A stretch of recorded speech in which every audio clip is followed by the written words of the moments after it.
Yeah, welcome to Plot Sport. I'm Mudashiru Shitu, and it's definitely going to be an exciting moment on the show today.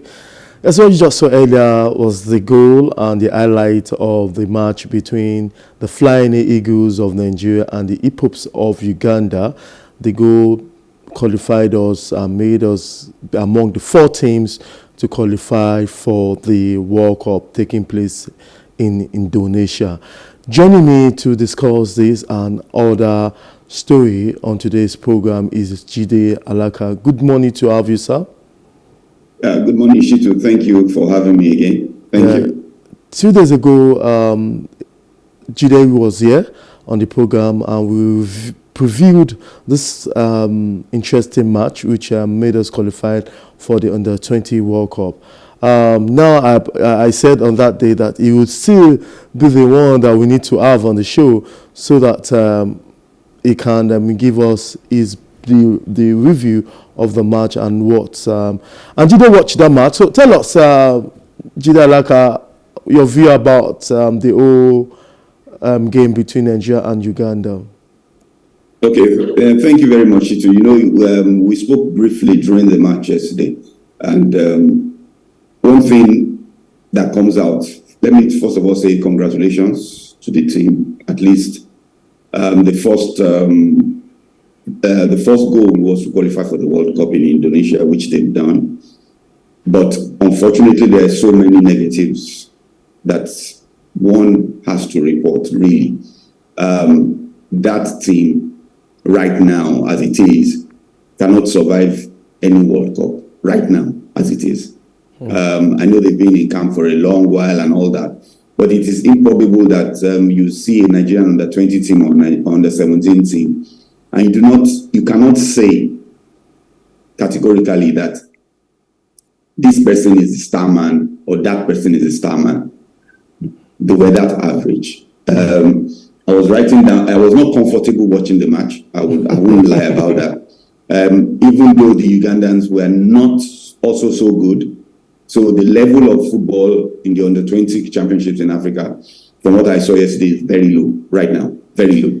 Is that one of the reasons why, even if we qualify for the World Cup, the African continent, we don't always go for the World Cup? We've only won it once, and Nigeria, and that was in when Ghana did that in Egypt.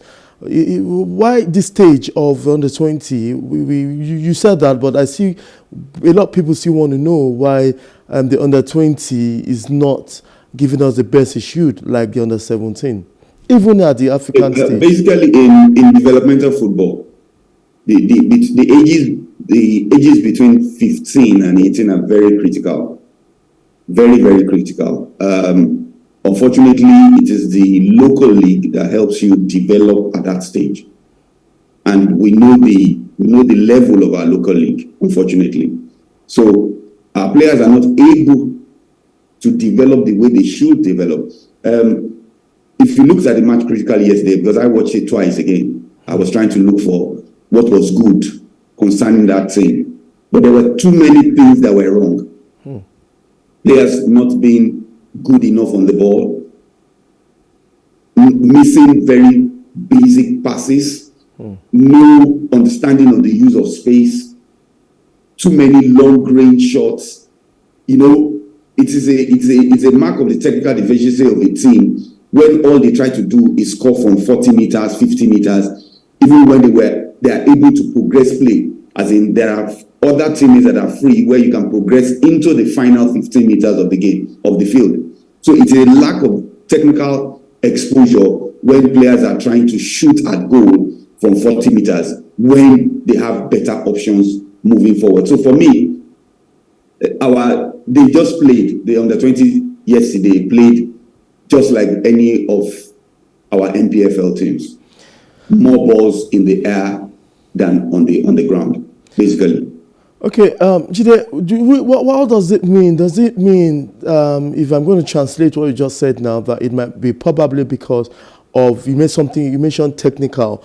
Are we saying that Landaboso and the crew are not translating? Is it the players that are not translating it properly, or it is just what we are saying is a reflection of what have been passed from the technical crew led by the coach Landa Boso, who is very, very popular in among Nigerian coaches. Is that a reflection of what Landa Boso knows, or is just the players not translating the proper instruction of Landa Boso? No, I wouldn't say that, Shitu, because I've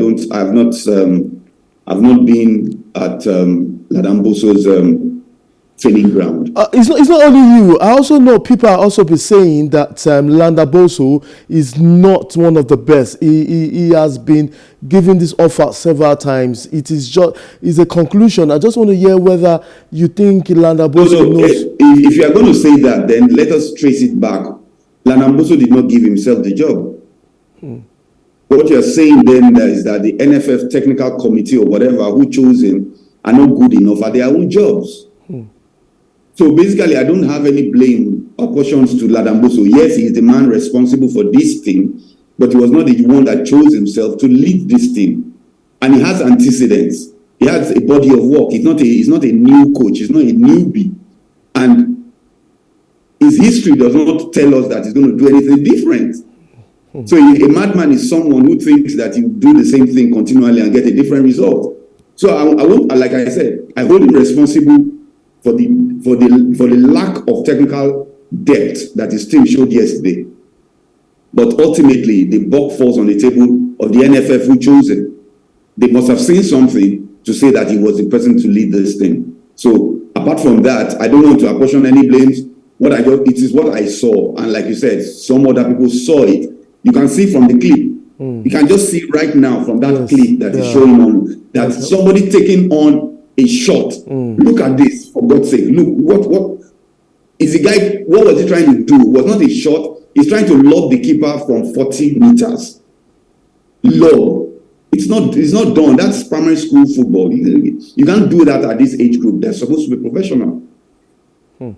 Now that we've clinched the ticket, is that more of the ultimate goal than even win the trophy? We are happy or not of the two, but do you think we can lift the trophy? Because we know obviously that some games that will be played today that will determine who is going to win. Do you think with the performance so far, do you think we are going for a medal? We can't. No, Shitu, don't put words in my mouth. Like I said, as of yesterday, and we're not going to. I'm not belittling what Uganda has done. They were finalists the last edition. I'm not belittling any African team, but as of today, from what I saw yesterday, if that team qualifies from the group stage, then they've done very well. Okay, let's also let me let you know this before we go to the next topic, is to let you what should be the things that need to be done. I mean, so that we could have a wonderful tournament in Indonesia. Do you think it should still stick with this lot of boys, or Landa Boso and the technical crew should do more so that the players can translate whatever instruction they have been given from the bench to the field of play? If you are to be given a short-time assignment to make sure these guys do well in Indonesia, based on what you've observed so far at this tournament, what would those things be? The first thing to realize is that national team coaches are not chosen to improve players. That's the truth. National team coaches are given a set of good players at whatever stage and expected to create chemistry, synergy between the players. What we saw yesterday, there is no synergy, there's no technical development. The players, I don't know how they were chosen, and I don't want to balk that strategy of theirs. But like you said, the first goal has been achieved. They have qualified for the World Cup. If we are to make any use, because if you realize that most of the players that we have now that are making waves in the Super Eagles came through the under-17 ranks. And that is the way it's supposed to be. You are supposed to develop players for the next stage. So I'm not saying that this Flying Eagles team should go to the World Cup and win it. If they do, all well and good. They will make history. But what we want from this kind of teams is to see some players 3 to 5 who can graduate into the Super Eagles in the next 4 to 5 years. From what I saw yesterday, none of that group. Unless something drastic changes, maybe one of them moves to a good club, and then the coach of that club, European club, is invested in the development of that particular player and takes time and maybe that. But from what we saw yesterday, we are not going to hear any of those names in the Super Eagles in the next 4 to 5 years. None of them. Yeah, so it's also be not what everybody will want, but do you think in the future we'll probably see a foreign coach for this set of lads? I mean, since because it's so we don't think like that but let's see, they are not performing so well for a very long time. Just the same what happened to the Super Falcons.